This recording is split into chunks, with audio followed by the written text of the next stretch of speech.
صورتیں ہیں، ایک صورت بروج کے نام سے ہے، وہاں واقعہ ہے، تفصیلی ہے، تفصیل کا وقت نہیں ہے۔ ایک بادشاہ لوگوں کو اپنے خدائی پر مجبور کر رہا تھا، لوگ اس کو خدا نہیں مانتے تھے۔ کابینہ کے اندر ایجنڈا آیا، کیا کیا جائے؟ ایک بہت بڑا خندق کھودا جائے، جو آپ کو خدا نہ مانے اس کو آگ میں ڈال دیا جائے، اور لوگ تڑپتی ہوئی لاشوں کو دیکھیں گے، ڈر کے آپ کو خدا مان لیں گے۔ چنانچہ خندق کھودی گئی ہے، آگ جلائی گئی ہے، شعلوں والی آگ تھی۔ لوگوں سے پوچھا گیا کس کو خدا مانتے ہو؟ بادشاہ کو، اس کو ڈالر بھی دے دو، اس کو پاؤنڈ بھی دے دو، ریال بھی دے دو، پلاٹ بھی دے دو، الاٹ بھی دے دو، نوکری چھوکری بھی دے دو، اس کو نعمتیں دے دو۔ اور وہ کون ہے؟ وہ اللہ کو مانتا ہے۔ اس کو جلاؤ۔ لوگ آتے گئے، جلتے گئے، تکبیر کا نعرہ لگاتے گئے، لوگ آتے گئے، تکبیر کا نعرہ لگاتے گئے، جلتے گئے۔ وَالسَّمَاءِ ذَاتِ الْبُرُوجِ، قسم اس آسمان کی جو برجوں والا ہے، وَالْيَوْمِ الْمَوْعُودِ، وعدے والے دن کی قسم، شاہد کی قسم، مشہود کی قسم۔ قُتِلَ أَصْحَابُ الْأُخْدُودِ، اوہ خندقوں والے مار دیے گئے، خندقوں والے مار دیے گئے۔ کیسے مارے گئے؟ النار، آگ میں ڈال دیا گئے۔ آگ کیسی تھی؟ ذات الوقود، شعلوں والی آگ تھی۔ اذ ہم علیہا قعود، کچھ لوگ بیٹھے ہوئے تماشا کر رہے تھے۔ وہم علی ما یفعلون بالمؤمنین شہود وما نقموا منہم۔ قرآن مجید معصیت سے پوچھتا ہے 20,000 لوگوں کو خندق میں ڈال کر کیوں آپ نے جلا دیا؟ کیا گناہ تھا؟ قرآن خود جواب دیتا ہے وَمَا نَقَمُوا مِنْهُمْ إِلَّا أَن يُؤْمِنُوا بِاللَّهِ الْعَزِيزِ الْحَمِيدِ۔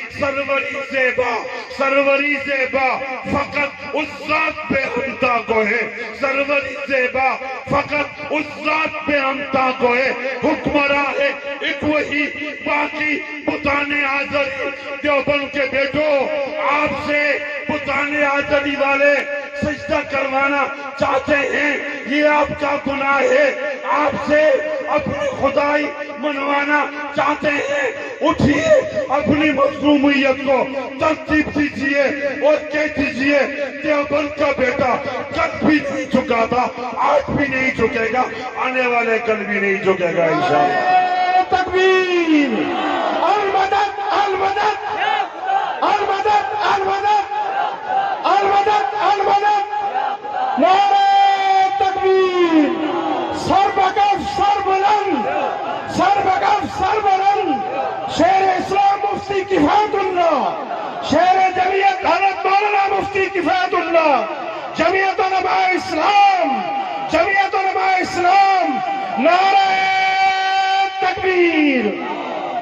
جاہلیت کے زمانے کی بات ہے کہ اپنی بیٹی کو زندہ درگور کر دیا گیا ہے، پھر وہ مسلمان ہو گیا تھا باپ، شفیع القلب باپ۔ نبی علیہ السلام سے پوچھنے لگا میرا گناہ معاف ہو جائے گا؟ الاسلام یہدم ما کان قبلہ والہجرۃ تہدم ما کان قبلہا والحج یہدم ما کان قبلہ، میرا گناہ معاف ہو جائے گا؟ نبی علیہ السلام نے عجب نوعیت کا ظلم سنا، باپ نے بیٹی کو دفنا دیا کھڑا کھڑا کر کے، زندہ مردہ بھی نہیں۔ کہا کیسے دفنا دیا؟ ذرا بات سناؤ۔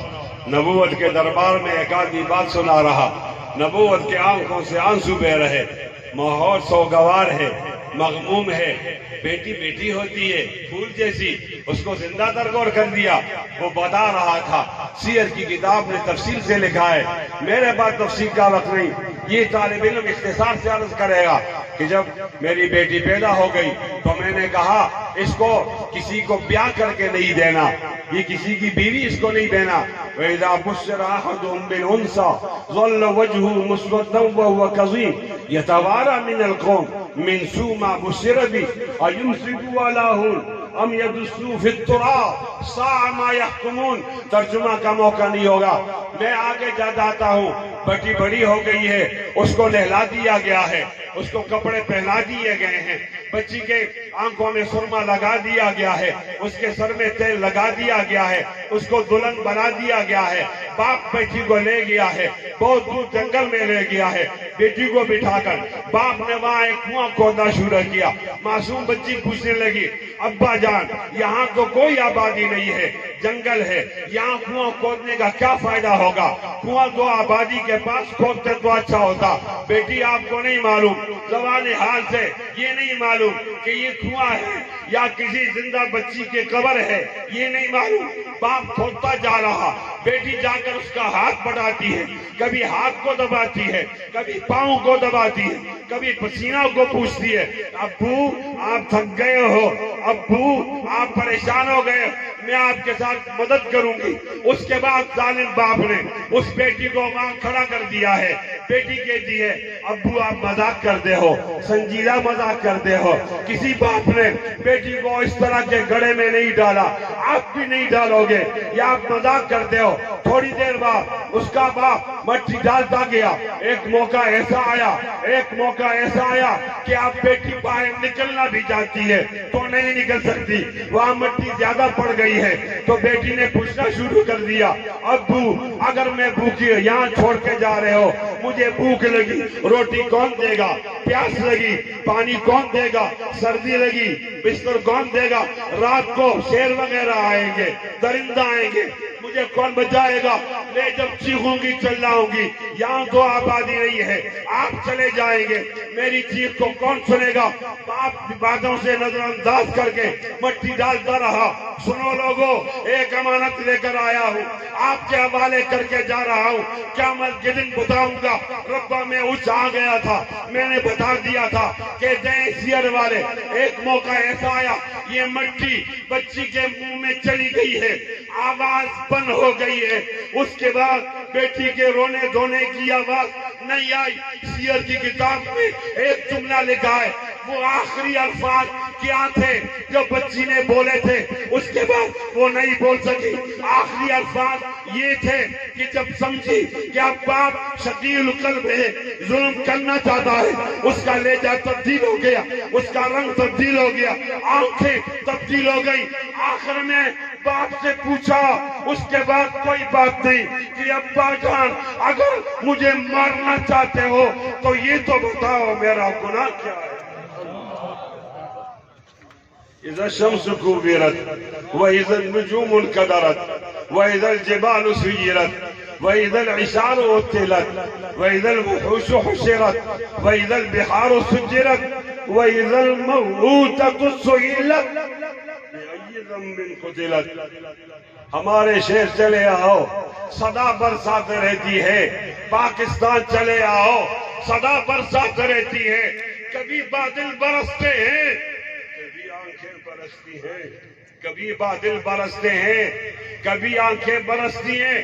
قفا نبکی من ذکر حبیبی و منزلی بسکت اللوا بین الدخول فخوملی۔ اور دو جانے والوں ٹھہر جاؤ، آپس میں روئیں، اپنی قسمت کو رائیں، نسبت کو رائیں۔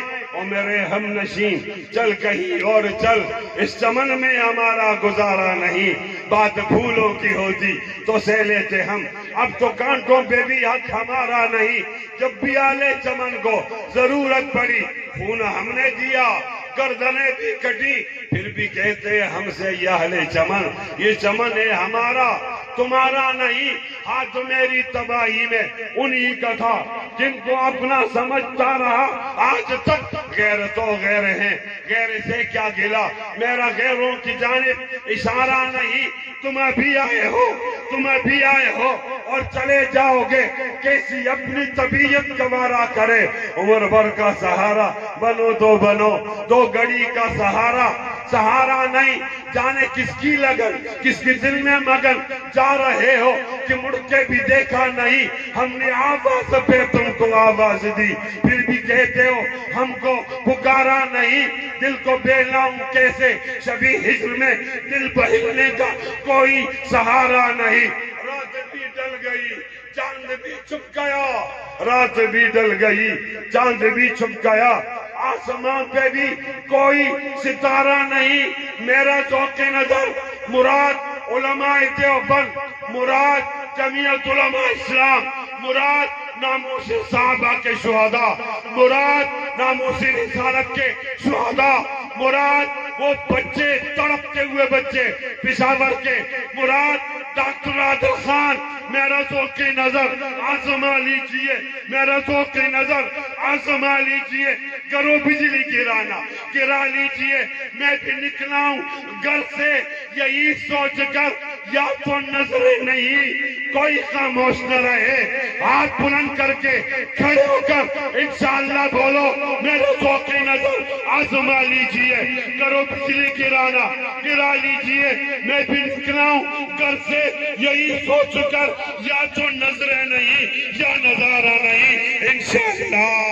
نعرہ تکبیر، نعرہ تکبیر، شہدائے پشاور، شہدائے ناموس صحابہ، شہید ناموس صحابہ ڈاکٹر محمد عادل، شہید ناموس صحابہ ڈاکٹر محمد عادل، جمعیت علماء اسلام، جمعیت علماء اسلام، فخر جمعیت مفتی کفایت اللہ، فخر جمعیت حضرت مولانا مفتی کفایت اللہ، نعرہ تکبیر، المدد المدد المدد المدد المدد المدد، رہبروں رہنما تشریف رکھیں، تشریف رکھیں، بیٹھ جائیں ماشاءاللہ۔ آئیے تقریر کے آخری پہر میں اپنا گناہ بتا دیتا ہوں۔ میرا گناہ یہ نہیں ہے جو میجر ایکٹ کے حوالے سے ہے، تعزیرات پاکستان کے حوالے سے ہے، میرا گناہ یہ نہیں ہے جو آپ کے قانونی شہادت کی وجہ سے ہے، یا ضابطہ دیوانی کی وجہ سے ہے، یا ضابطہ فوجداری کی روشنی میں ہے۔ میرا گناہ کیا ہے؟ رقیبوں نے رپورٹ لکھوائی جا کے تھانے میں کہ اکبر نام لیتا ہے خدا کا اس زمانے میں، لو کانا بیان کتاب اللہ تشدداً انا بفضل اللہ اول المتشددین۔ میرا گناہ یہ ہے میں اللہ کو ایک مانتا ہوں، میرا گناہ یہ ہے میں نبی کو خاتم مانتا ہوں، میرا گناہ یہ ہے عائشہ کی قدر کرتا ہوں، صدیق کی قدر کرتا ہوں، فاروق کی قدر کرتا ہوں، معاویہ کا احترام کرتا ہوں، سفیان کا احترام کرتا ہوں۔ میرا گناہ یہ ہے مسجد بناتا ہوں، مدرسہ بناتا ہوں، میرا گناہ یہ ہے میری بیٹی پردہ کرتی ہے، میرا گناہ یہ ہے داڑھی رکھتا ہوں، سر پہ ٹوپی پگڑی باندھتا ہوں، نبی کی سنت پہ فخر کرتا ہوں، ختم نبوت کا ترانہ لگاتا ہوں، نعرہ لگاتا ہوں۔ میرے دشمن میرے قاتل جان لے یہ اگر میرا گناہ ہے تو مل کر بولیے کل بھی کیا تھا آج بھی کریں گے، آنے والے کل بھی کریں گے انشاءاللہ۔ ہاتھ بلند کر کے، ہاتھ بلند کر کے کریں گے، اونچی آواز میں کریں گے، کریں گے نہیں کریں گے؟ جس کو تم لغت میں گناہ کہتے ہو وہ میرا فخر ہے، میرا اور کوئی گناہ نہیں ہے۔ اللہ کی ربوبیت میرا گناہ بن گیا، ختم نبوت میرا گناہ بن گیا، عظمت صحابہ میرا گناہ بن گیا، تحفظ قرآن میرا گناہ بن گیا، اسلامی نظام میرا گناہ بن گیا، میرا پردہ میرا گناہ بن گیا، شاعر اسلام میرا گناہ بن گیا۔ مارتے جاؤ سہتے جائیں گے، مارتے جاؤ سہتے جائیں گے۔ جذبہ ہے ہمالیہ سے بلند، جذبہ ہے شہد سے میٹھا، جذبہ ہے سمندر سے گہرا۔ لاؤ ترازو توڑ کے دیکھو، ساٹھا پلہ بالی ہے، ادھر ستمگر انر آزمائے، تدیر آزمائے، ہم چکر آزمائے۔ گولی لاؤ، بندوق لاؤ، کلاشن لاؤ، ہمارے سینے حاضر ہیں، تمہاری گولیاں ختم ہوگی، ختم نبوت والوں کے سینے ختم نہیں ہوں گے انشاءاللہ۔ اونچی آواز میں اور اونچا، تیار ہو، تیار ہو۔ ایک چلو خون کا مطالبہ کرتا ہوں نبی کی عزت کے لیے۔ کون ہے دینے والا؟ کھڑا ہو کر دونوں ہاتھ بلند کر کے وعدہ کرے۔ تیار ہو؟ ختم نبوت کے لیے خون دو گے؟ ہاتھوں کو لے رہا زور زور سے، زور سے لے رہا ہو، جتنا زور ہے 2 منٹ تک لے رہا ہو۔ میں اسلام آباد جاؤں گا، عمران خان زبان حال سے پوچھے گا، میں زبان حال میں بتاؤں گا اچ کیا تھا وہ کہے گے کیا کہہ رہے تھے؟ میں جواب دوں گا دیوبند کے بیٹے جمع ہو گئے تھے، سیرت کے موضوع پر کہہ رہے تھے باطل سے دبنے والے اے آسمان نہیں ہم 100 بار کر چکا ہے تو امتحان ہمارا، توحید کی امانت سینوں میں ہمارے آسان نہیں مٹانا نام و نشان ہمارا۔ بہت زیادہ شکریہ، وآخر دعوانا الحمدللہ۔